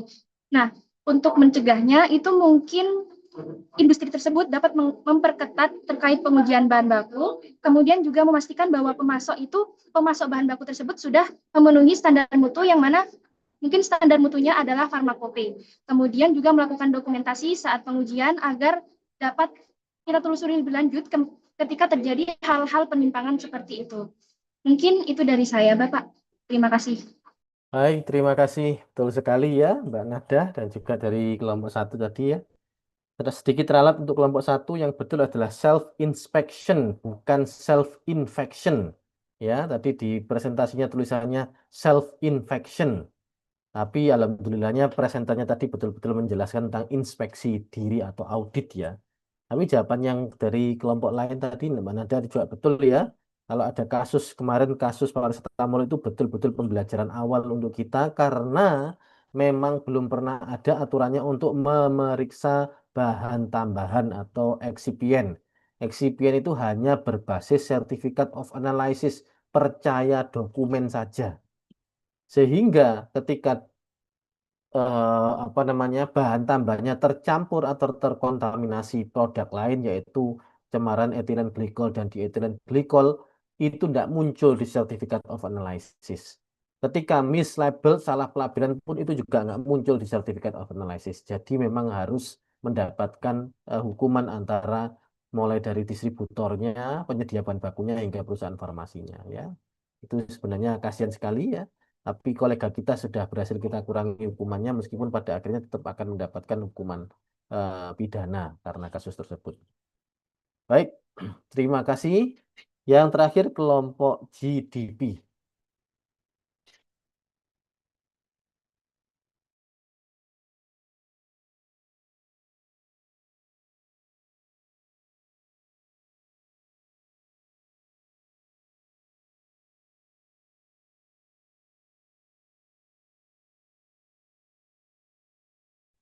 Oke, Assalamualaikum warahmatullahi wabarakatuh. Selamat sore teman-teman semua. Di sini kami dari kelompok 3 kelas CD akan mempresentasikan materi Good Distribution Practice atau dalam bahasa Indonesia itu cara distribusi obat yang baik dengan anggota kelompok sebagai berikut dengan saya Malik Abdul Aziz. Selanjutnya ada introduction, yaitu yang pertama ada definisi. CDOB merupakan salah satu cara distribusi obat dan atau bahan obat yang bertujuan untuk memastikan mutu sepanjang jalur distribusi. Tentunya hal ini memiliki urgensi yang pasti agar obat tetap dalam kondisi baik, tidak terdapat kerusakan, kontaminasi, dan lain sebagainya, sehingga dapat sesuai ketika sudah sampai di tangan pasien. Adapun ruang lingkup yang akan kami bahas pada materi kali ini yaitu ada bisa kalian baca sendiri. Mungkin yang pertama adalah manajemen mutu, yaitu sistem yang memastikan obat dan bahan obat selalu terjaga khasiatnya, mutunya di sepanjang jalur distribusi. Tentunya hal ini harus dipastikan meskipun pada tahap sebelumnya yaitu GMP sudah dilakukan quality control, pada tahap distribusi juga perlu dilakukan manajemen mutu agar khasiat yang dimiliki oleh obat atau bahan obat yang akan didistribusikan tetap terjaga. Selanjutnya ada juga personalia. Dalam hal ini, kita membutuhkan personel yang tentu bertanggung jawab dan juga berkompeten, di mana personel-personel ini akan dilakukan dalam beberapa tahap seperti organisasi dan QA, yaitu adanya struktur kerja yang jelas, terus juga personel juga harus higien, yaitu dengan menerapkan standar ketiga atau APD. Selain itu juga ada pelatihan berkala agar tenaga kerja yang memiliki tanggung jawab untuk melakukan distribusi itu sangat berkompeten dan bisa melakukan distribusi obat dengan baik. Dan terakhir ada otoritas apoteker penanggung jawab, di mana dalam proses distribusi obat tentu harus terdapat apoteker yang bertanggung jawab agar distribusi obat yang dilakukan sudah sesuai dengan kriteria. Selain itu juga ada bangunan dan peralatan yang harus memadai. Yaitu yang pertama ada bangunan harus meminimalkan risiko kontaminasi, campur baur, penumpukan debu, dan lain sebagainya. Selain itu juga suhu dan pengendalian lingkungan harus sesuai dengan obat yang akan didistribusikan. Selanjutnya juga ada peralatan yang wajib dikualifikasi, dipelihara, dan dikalibrasi agar ketika menggunakan peralatan tidak terjadi kontaminasi. Selanjutnya juga ada sistem komputer yang wajib divalidasi. Hal ini juga perlu dilakukan agar terdapat keamanan akses pada proses distribusi. Selanjutnya juga ada kualifikasi dan validasi dalam semua tahap proses distribusi. Baik, menjelaskan poin-poin sebelumnya, jadi semua fasilitas fisik dan operasional tadi itu tidak akan valid tanpa dokumentasi yang baik. Nah, jadi prinsip utama dokumentasi di CDOP ini adalah adanya jaminan bahwa data itu bisa ditelusuri dan disimpan minimal selama 5 tahun. Menggunakan sistem manual ataupun elektronik, prinsipnya sama, yaitu harus memenuhi standar ALCOA++. Jika dilakukan secara manual, maka dokumen wajib tercetak dan ditandatangani oleh apoteker penanggung jawab. Sedangkan jika dilakukan secara elektronik, wajib memiliki fitur audit trail untuk merekam jejak digital penggunanya. Nah, dokumentasi ini akan mengawal seluruh alur obat, dari awal barang dibeli, disimpan, hingga disalurkan ke pasien dan pelaporan. Lanjut. Nah, jadi bagaimana sih perusahaan itu tahu bahwa semua standar tadi itu sudah dijalankan dengan benar? Nah, jawabannya itu adalah di bagian ini, yaitu inspeksi diri. Ini adalah audit internal yang wajib dilakukan secara periodik dan detail yang dipimpin langsung oleh apoteker penanggung jawab. Nah, hal terpenting dari inspeksi ini tuh bukan sekedar hanya kesalahannya itu dicari, tetapi bagaimana kita itu menindaklanjuti kesalahan tersebut. Nah, jadi jika sudah ditemukan penyimpangan, maka wajib segera dibuat CAPA atau corrective action and preventive action. Saya dilanjutkan. Nah, Fase berikutnya ini adalah fase yang dapat dikatakan itu yang paling beresiko, yaitu transportasi. Nah, tapi prinsip dasarnya itu sebenarnya sederhana, yaitu kondisi penyimpanan obat di dalam kendaraan itu harus sama persis dengan kondisi di gudang. Jadi, kendaraan dan rute itu harus direncanakan untuk mencegah pencurian atau penyelewengan selama di jalan. Selain itu, segala sesuatu itu kan juga bisa terjadi di jalan raya, seperti kecelakaan, pemadaman mesin, ataupun bencana alam. Nah, oleh karena itu, distributor itu wajib memiliki SOP investigasi dan jika terjadi masalah yang mengancam mutu obat, hal tersebut harus dilaporkan maksimal selama 1 kali 24 jam. Bisa dilanjutkan? Nah, melanjutkan aspek teknis transportasinya, jadi untuk memastikan agar suhu itu benar-benar terjaga, sistem itu harus tervalidasi dan dikalibrasi minimal setahun sekali. Nah, saat bongkar muat itu juga disarankan untuk menggunakan metode LIFO atau last in first out supaya meminimalkan risiko kerusakan kemasan. Nah, yang terakhir yang tidak kalah penting juga itu eh, semua proses pengiriman itu harus bisa ditelusuri riwayatnya. Jika distributor itu menggunakan jasa ekspedisi pihak ketiga untuk pengiriman, maka wajib ada kontrak kerjasama tertulis yang resmi dan juga mengikat. Lanjut. Baik, saya akan menjelaskan tentang ketentuan khusus untuk produk rantai dingin atau cold chain product atau CCP. Jadi, ketika produk rantai dingin ini datang, hal pertama yang harus dilakukan itu bukan langsung disimpan, tetapi perlu adanya screening terlebih dahulu dengan mengecek dokumen, kemudian produk langsung dipindahkan ke ruang berpendingin agar suhunya tetap terjaga. Nah, dari situ baru diperiksa dengan 7 parameter fisik, yaitu nama produk, jumlah, nomor batch, tanggal kadaluarsa, kondisi fisik. Nah, apabila ada yang tidak sesuai, maka akan langsung dibuatkan berita acara dan seluruh administrasinya harus selesai 1 kali 24 jam. Mungkin bisa dilanjut.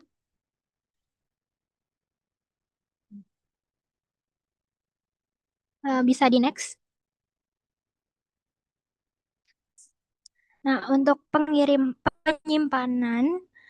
pengiriman, ini pada saat pengiriman produk itu nggak bisa sembarangan dikemas dan harus menggunakan cool box atau vaccine carrier dengan cool pack-nya itu harus dikondisikan terlebih dahulu sebelum dimasukkan dan juga dipisahkan dari produk yang menggunakan sekat agar obat itu tidak membeku. Nah, kendaraan yang digunakan harus juga berpendingin dan dilengkapi oleh indikator suhu dan dokumen serah terimanya itu juga harus lengkap termasuk nomor batch, tanggal kadaluarsa dan semuanya harus dicek sebelum keberangkatan.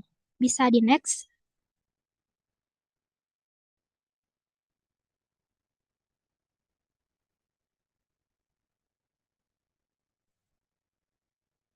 Kemudian untuk dokumentasi, sebagai contoh implementasinya ini kita lihat pada insulin. Nah, insulin ini sangat sensitif terhadap suhu. Nah, sehingga dokumentasinya itu harus dijaga sangat ketat. Identitasnya itu perlu dicatat secara lengkap tanpa singkatan dan dokumennya itu disimpan minimal 5 tahun dan pencatatannya menggunakan prinsip ALCOA++ dan harus dapat diidentifikasi siapa yang mencatat, tulisannya harus jelas dan dicatatnya harus secara real time, datanya akurat dari alat terkalibrasi dan juga dapat ditelusuri apabila sewaktu-waktu terjadi recall. Bisa di next. Pada implementasi distribusi insulin, dokumentasi dibagi menjadi 2 sistem, yaitu sistem manual dan sistem elektronik. Pada sistem manual, surat pesanan dan faktur wajib di-print komputer minimal 2 rangkap, diotorisasi penuh oleh APJ dengan stempel resmi, dan wajib verifikasi suhu cold box dan kelengkapan data saat barang tiba.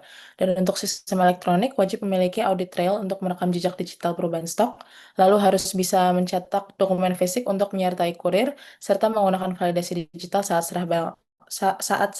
terima barang. Next slide. Untuk ruang lingkup dokumentasi mencakup 4 tahapan utama. Yang pertama ada pengadaan, di mana pembuatan surat pesanan reguler yang spesifik dari APJ ke distributor resmi. Lalu yang kedua ada penyimpanan yang berfokus pada pencatatan kartu stok per batch dan checklist suhu harian di 2-8 derajat. Lalu yang ketiga ada penyaluran, yaitu dokumentasi faktur dan pemantauan suhu selama transportasi. Dan yang terakhir pelaporan berupa pelaporan mutasi stok masuk keluar melalui e-report. Next slide. Masuk ke implementasi aspek CDOB, yang pertama manajemen mutu, di mana sistem harus menjamin integritas produk rantai dingin dan mencegah obat palsu. Hal tersebut melibatkan manajemen risiko mutu, CAPA, penanganan keluhan, serta inspeksi diri berkelanjutan di bawah tanggung jawab APJ. Lalu yang kedua, personalia, APJ, kepala gudang dan logistik wajib mendapatkan pelatihan berkala mengenai CDOB, pemantauan suhu, dan penanganan kondisi darurat obat. Next slide. Bisa di next.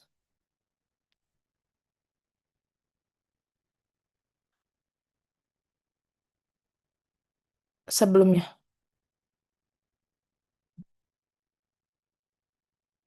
Lalu yang ketiga, bangunan dan peralatan, yaitu wajib menggunakan area penyimpanan bersuhu terkendali, melakukan pemetaan suhu, serta menggunakan data logger elektronik. Dan yang keempat ada dokumentasi, seluruh SOP tertulis, catatan suhu, dan dokumen pengiriman harus terdokumentasi dengan baik. Dan yang terakhir, inspeksi diri, dilakukan audit internal rutin untuk pemeriksaan fisik peralatan, verifikasi kalibrasi alat, dan evaluasi rute transportasi.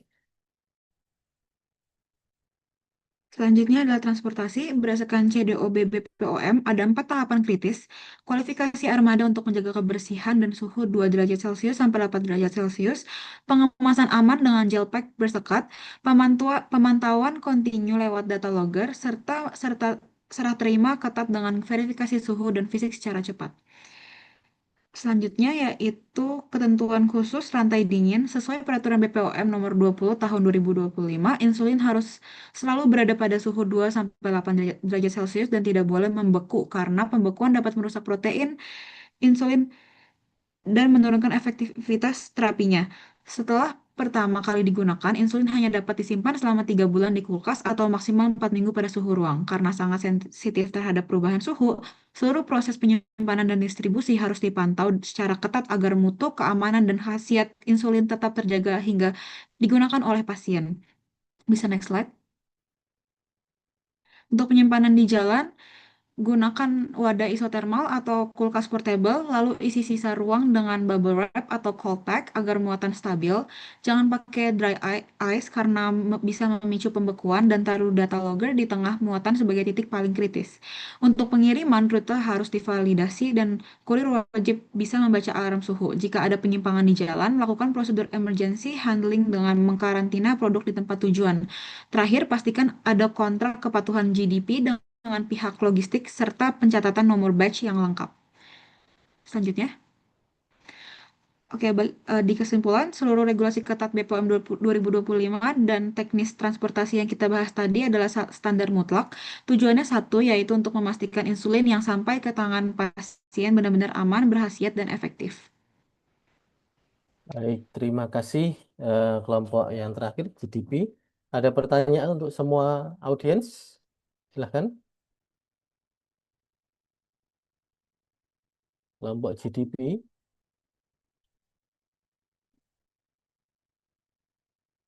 Kelompok GDP. Oke, baik. Bapak mohon izin, mungkin saya akan memberikan pertanyaan. Jadi, insulin itu sebenarnya setelah didistribusikan ke pasien, itu disimpan dalam suhu ruang. Namun, pada proses distribusi itu sendiri harus disimpan tadi dalam suhu dingin, yaitu 2-8 derajat Celcius. Nah, menurut teman-teman sendiri, kenapa hal itu bisa terjadi? Kenapa pada saat distribusi harus dalam suhu dingin, namun pada saat udah sampai di pasien itu dalam suhu ruang?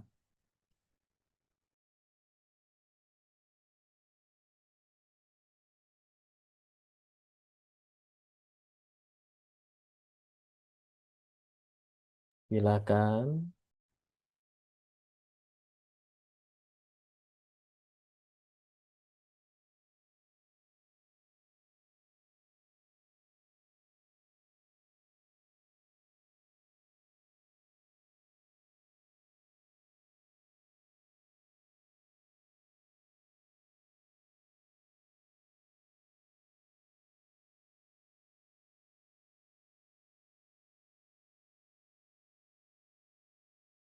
Silakan, kelompok yang lain.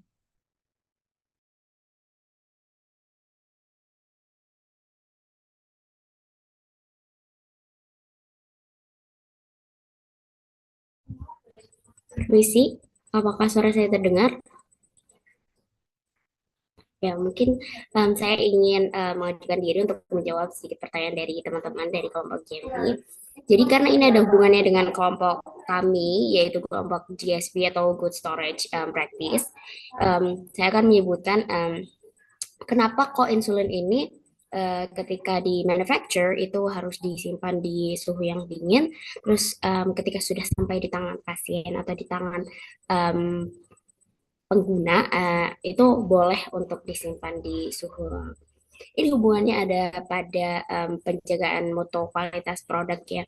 Ketika insulinnya itu belum dibuka atau belum digunakan oleh manufacturer, itu emang harus disimpan pada suhu yang rendah karena di dalamnya itu ada protein yang sangat sensitif terhadap perubahan suhu. Ketika suhu yang digunakan untuk penyimpanan itu terlalu panas, protein-protein tersebut akan rusak tentu saja. Terus ketika sudah di tangan pasien, hal tersebut berubah karena ketika insulin itu sudah dibuka, kita akan gunakan di dalam suhu ruang. Nah,